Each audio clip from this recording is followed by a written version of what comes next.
the lesson. Oh yeah. Kind of tied in with the alcoholism thing. I mean, would you say that you are a bit of a mental health advocate? Yeah, for sure. I've done quite a bit of mental health work over the years with the mental health department. FTW, actually. I did some work with them. They're a suicide prevention organisation based in Sydney. And yeah, they've got an app. I'm not sure if it's released yet, but from what I know about it, it's some groundbreaking stuff. And yeah, I always love to do youth workshops and that, and just promote positive mental health through hip hop.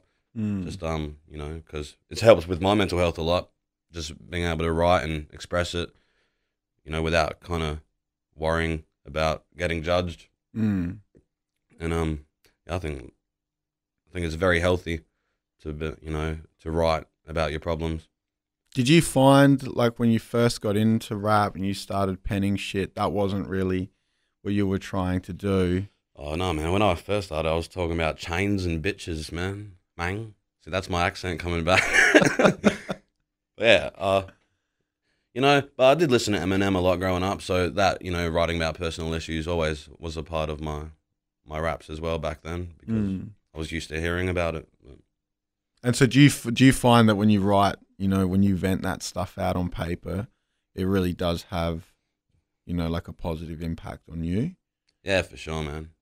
Like just writing stuff like, that's another one, Vapor of Darkness, which is, about a good friend of mine. Unfortunately killed himself when we were a bit younger. And yeah, just writing about it, I go hell into it, like where I've, cried writing some of these bars. And once it's just done and it's recorded and it's a piece of work, it's like a big fucking weight off my chest. And yeah, I feel better that I've actually spoken about it instead of just keeping it up there. And like mental health issues in Australia, I think particularly amongst the younger generation, but I think across the board, is something that is pretty prevalent. And I think, like, a lot of, say, compared to maybe 15 years ago, there's a lot of awareness things going on now. I mean, what do you feel contributes to, mental health issues in this country? Mental health issues?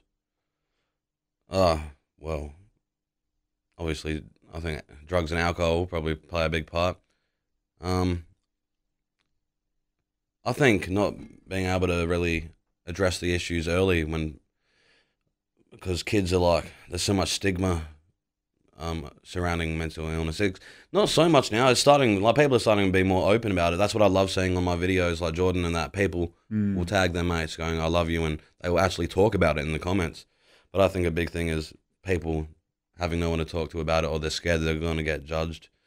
And that's just going to make it worse. And then, in that, you start masking it with stuff like alcohol and drugs because you don't want to think about it. I'm lucky to have, a good team of people around me that I feel extremely comfortable talking to about all my problems, same with them. But not everyone has that, and I think that really, affects them more in the long run. So do you think, like, obviously people can go see a doctor, yeah, and then they can refer you to whoever they feel you need to go see. Yeah. Do you find do you feel that that's a route that people can take but aren't taking? Yeah, therapy and like all that, it can help with some people, and some people it doesn't. Like when I was younger, I fucking went to heaps and heaps of psychs, and some of it was alright, but not lots of it connected with me. Just because I don't know, I was kind of stubborn though. I looked at it like this way: they're not allowed to talk about their problems back to you. It's a one-way road. For all I know, you just went to uni for a couple of years, and fuck, I can't really relate Because they haven't walked it. Yeah, or even if they have, they can't talk about it. Where I feel, even like, yeah, they need people that you can actually talk to, and they can talk about their stuff, and you can really communicate about it. So when you do your workshops and, all that sort of stuff, do you talk about some of the things that you've gone through? For sure, man, yeah. And you find that really Yeah, I reckon that does help connect that bridge. Yeah, I'm not gonna say much more than a psychiatrist, psychologist, but I think it definitely. For me opening up makes them more comfortable to open up. Mm. And I see people see you open up in your music as well, and then that's what you mean. They're opening up on the comments. Yeah, okay. I really dig that. I think that will help a lot if people can just feel comfortable opening up about any issue they're having, anything to one another, without fear of judgment or whatever. Then that's going to help a lot. Do you feel like writing has been the most therapeutic thing for that for you? Yeah, for sure. Yeah, that's dope. That's real good, man. That's really what got me through the first few years when I was sick. Just I made a mixtape when I was about 15. It was called Disturbing Reality. It was shit, but I literally just locked myself in my house for 6 months because I was too panicky to go outside, and just wrote and recorded on a $2 mic and shit. And, wow, yeah. That's not available anywhere. What, the mic? the tape. Oh yeah, we got all the tracks. The tracks are fucking on Sever's secret stash. Yeah. Oh shit. And I guess when you talk about being panicky, for people that have no idea what that's like. I mean, obviously that ties in with anxiety and that. That's like, is that a thing where you can't, you feel like you can't be around people you don't know, areas that you are not familiar with?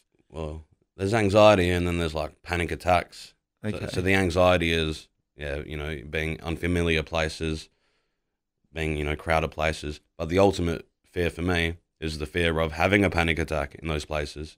It's you're panicking about panicking pretty much. You just feel this impending doom and right, you feel like you've just lost control of your whole fucking body, and yeah, it's terrible, man. Luckily over the years, I'm so used to it now. I can feel the panic attack coming, and I can kind of go, you know what it is. It's just a fucking, shit. Man, when I was 15, I wouldn't have been even imagined being able to fly interstate to do shows. But I've just had to push myself and get myself out of my comfort zone and, treat the panic like, well, actually not even treat it like it's not there. Embrace it. It's there. Gonna have to deal with it, and then just fucking get on with it. And that's what I've been trying to do. And, it does get easier. But when a panic attack gets the better of a person, it's like physical. Oh, for sure, bro. It's not just... No, it's definitely physical. I've vomited before. I've collapsed, fainted. Yeah, it's the worst feeling, man. Fuck, that's hardcore, eh? It feels like you're dying, pretty much. For people, I guess, for the younger people who are fans of yours in particular, and really tap into your music and, pull from it. Any words of wisdom? Any bits of advice? Life advice, or if they want to get into music? I guess a bit of both. Well, I reckon, even if you're not rapping, you might as well still write your problems down. There's no harm in that, even if it's like fucking just a poem. Because just getting that out of your mind, any issues you have, and actually looking at it or hearing it, it really helps. So it's not just something you're thinking. If it's just a thought, then it's just going to stay there. But if you actually put it out, then, there's no harm in that. And, if you do want to rap, bro, just fucking keep practicing, keep pushing shit out. It doesn't matter if it's shit. You can always delete it, and then your friend will steal it and put it on his hard drive. But that's it, man. You just got to keep pushing, and you're just going to get better and better. Wow. And feel better and better.